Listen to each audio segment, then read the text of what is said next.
Muy buenos días, estimados compañeros y tutora. Mi nombre es Jaiber Alexis Dagua Costa, actualmente matriculado en el Universidad Santander de Quilichao. Actualmente vivo en el municipio de Suárez, Cauca. eh, en el programa de agronomía, Universidad Abierta Nacional de Distancia UNAD, curso Microbiología del Suelo. Para esta explicación en este video explicativo, vamos a dar explicación a la tarea número 2, donde lleva como título identificar la diversidad microbiana del suelo y su relación con la planta. Espero que nuestros conocimientos y nuestras investigaciones realizadas a 5 preguntas que tenemos planteadas dentro de la actividad les sirva a ustedes para que puedan realizar sus trabajos de una manera satisfactoria en otra actividad o en su vida cotidiana. Para ello hemos tomado 5 preguntas orientadores donde vamos a dar respuesta en las siguientes diapositivas y en el siguiente video explicativo que tenemos planteado para esta ocasión. La primera pregunta nos dice, explique de qué dependen los tipos de actividades microbianas y la velocidad de estas actividades. En su respuesta mencione 3 recursos y condiciones que influyen en el crecimiento microbiano en la naturaleza. Para ello hemos dado respuesta indicando que los factores involucrados en la actividad microbiana, tales como temperatura, humedad disponible de oxígeno, nutrientes inorgánicos y accesibilidad al sustrato, influyen en la descomposición de la materia orgánica. También en esta actividad microbiana se desarrolla en función de descomposición de la materia orgánica. También esta actividad microbiana se desarrolla en los factores intrínsecos y extrínsecos al sistema suelo. Los factores intrínsecos son la actividad como el agua, acidez, potencial de óxido, reducción, composición química del alimento, entre paréntesis nutrientes y otros. Los factores extrínsecos más importantes son la humedad del medio y la temperatura. Los microorganismos necesitan de agua disponible para crecer. Para ello decimos que la velocidad de las actividades microbianas en un ecosistema están controladas por los nutrientes y las condiciones de crecimiento que prevalecen en el ecosistema. Para ello relacionamos los 3 recursos que necesitamos: la cantidad de nutrientes, los espacios presentes, tamaño de sus poblaciones. También queremos indicar que la velocidad de las actividades microbianas en un ecosistema están controladas por los nutrientes y a mayor cantidad de nutrientes, mayor cantidad de crecimiento microbiano. Para ello hemos relacionado 2 imágenes que nos dan a conocer un poco más. Por ejemplo, en esta imagen, en la segunda imagen tenemos relacionados los escarabajos, las bacterias, también tenemos relacionados los restos orgánicos, los lo que es los gusanitos, los hongos y las hormigas y otros más. Para ello pues hemos relacionado para que puedan comprender un poco mejor lo que quería decir en el texto. Dando respuesta a la siguiente pregunta, que es la número 2, que nos indica en qué consiste una actividad microbiana. Dando respuesta a ello, indicamos que las comunidades microbianas consisten en poblaciones de células de varias especies. Quiere decir que entre ellas están no solamente una, sino que se relacionan entre varias y que son varias poblaciones que interactúan entre sí, desarrollando múltiples actividades funcionales al interior de la comunidad y dentro de su hospedadero, o sea, dentro de su hábitat.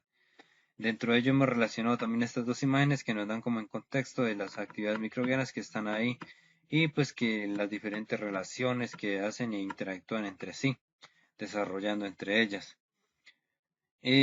Continuamos. La tercera pregunta, ¿por qué se da la competencia entre microorganismos en el suelo y por qué favorece cooperar? La competencia a nivel del sistema radicular se produce por las secreciones de importantes cantidades de nutrientes de las raíces en activo crecimiento para hongos del suelo. También se puede decir que la competencia entre microorganismos en muchos casos se genera debido a la condición de supervivir dentro de su proceso de desarrollo y crecimiento, donde necesitan su alimentación o en muchos casos nutrientes.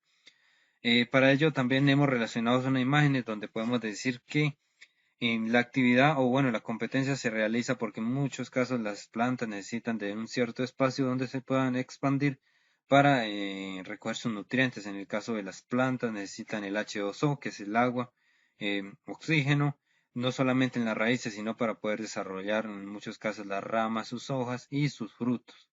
Para ello hemos relacionado una imagen donde está el suelo y donde hemos visto unas plantas como en proceso de crecimiento. En la cuarta pregunta dice que de acuerdo con la explicación que se encuentra en la página 158 de Madigan 2015, realicen manualmente un dibujo de la curva de crecimiento bacteriano donde explique con sus palabras cada una de las fases de crecimiento. Aquí podemos relacionar la fase de crecimiento donde está la latencia exponencial o logarítmica, fase estacionaria y la fase de muerte. Para ello queremos dar como el significado de las 4 etapas que están dentro de la fase de crecimiento. También es importante indicar que en esta fase también hay una fase, un espacio llamado tiempo, que es importante para ello. En la latencia, cuando una población bacteriana es inoculada en un medio fresco, en el crecimiento no suele comenzar de inmediato, sino después de un tiempo llamado latencia. La fase de la latencia representa un periodo de transición para los microorganismos cuando son transferidos a una nueva condición. En esta fase se producen las enzimas necesarias para que ellos puedan crecer en un nuevo medio ambiente. En esta fase no hay incremento de células, pero hay una gran actividad metabólica, aumento en el tamaño individual de las células, en el contenido proteico del ADN y peso de las células. En la etapa exponencial o logarítmica es un periodo de la curva de crecimiento en el cual los microorganismos crecen exponencialmente, es decir, cada vez que pasa un cierto tiempo de generación la población se duplica. Bajo condiciones apropiadas la velocidad de crecimiento es máxima. Las condiciones ambientales afectan la velocidad de crecimiento exponencial. En la fase estacionaria, en los cultivos en recipientes cerrados, una población no puede crecer indefinidamente de forma exponencial. Las limitaciones de crecimiento ocurren ya sea por agotamiento de algún nutriente esencial, por acumulación de productos tóxicos, por un alcance número de células elevado para el espacio disponible o por combinación de las causas anteriores. En la fase de muerte, si la incubación continua después de una población microbiana alcanza la fase estacionaria, las células pueden continuar vivas y seguir metabolizando, pero va a comenzar una disminución progresiva en el número de células viables. Y cuando esto ocurre, se dice que la población ha entrado a la fase de muerte. Continuando, vamos a dar la explicación a la pregunta número 5. De acuerdo a la lectura en el artículo titulado en el cual se encuentra la guía de actividades, principalmente 4 organismos, realice un mapa conceptual donde explique estos mecanismos. Para ello, hemos relacionado los mecanismos, hemos relacionado dos mecanismos. El uno es modificación física del medio ambiente, secreción de hormonas y fitohormonas. Vamos a continuar entonces. Dentro del mecanismo modificación física del medio ambiente, podemos decir que la glomalina, EPS o biopelículas de hongos y bacterias mejoran la estabilidad de la agregación del suelo y aumentaron la humedad en la rizosfera, aumentando la supervivencia de las plantas y la biomasa bajo la sequía y la germinación bajo estrés salino.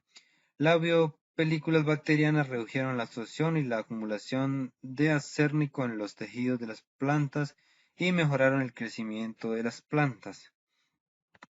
En el mecanismo secreción de fitohormonas, las auxinas de rizobios promovieron la producción de rubisco osmolitos de bajo peso molecular, lo que aumentó la tolerancia a la sequía y promovió el crecimiento de raíces adventicias para contrarrestar las inundaciones.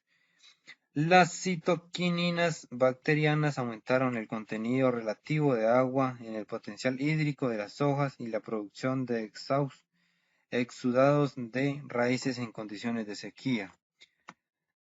Las giberlinas fúngicas edonfíticas regulan las hormonas vegetales, lo que da como resultado una mayor asimilación de nutrientes en condición de estrés por sal o sequía.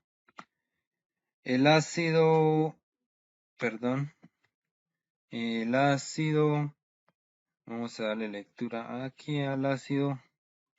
En el ácido acícico bacteriano mejoró los niveles de prolina y pigmentos fotosintéticos y protectores, lo que redujo la pérdida de agua de las plantas durante la sequía.